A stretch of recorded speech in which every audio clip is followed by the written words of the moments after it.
ભારતના 28 રાજ્યો અને રાજધાનીઓ યાદ રાખવા પરીક્ષા વખતે થોડું મુશ્કેલ લાગે છે, પણ ચાલો એને એકદમ સરળ બનાવીએ. આટલી લાંબી લિસ્ટ જોઈને કોઈએ ગભરાવાની જરૂર નથી. એનો એક બહુ જ સરળ રસ્તો છે. આપણે આખી લિસ્ટને અલગ અલગ વિસ્તાર પ્રમાણે વહેંચી દઈશું, જાણે આપણે ભારતની સફર પર નીકળ્યા હોઈએ. તો ચાલો આપણી સફરની શરૂઆત કરીએ ઉત્તર ભારતથી.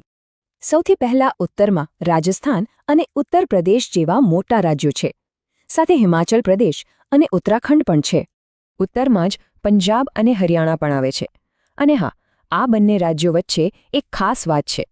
ખાસ વાત એ છે કે ચંદીગઢ એ પંજાબ અને હરિયાણા બંનેની રાજધાની છે. આ મુદ્દો યાદ રાખજો. ઓકે, હવે ઉત્તરથી આપણે જઈએ પૂર્વ ભારત તરફ.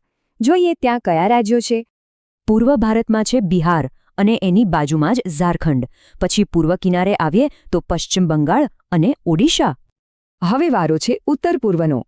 અહીં સિક્કિમ, આસામ, અરુણાચલ પ્રદેશ અને નાગાલેન્ડનો સમાવેશ થાય છે. અને ઉત્તર પૂર્વના બાકીના રાજ્યો છે મણિપુર, મિઝોરમ, ત્રિપુરા અને મેઘાલય. ચાલો હવે આવી જઈએ ભારતના એકદમ કેન્દ્રમાં, એટલે કે મધ્ય ભારતમાં.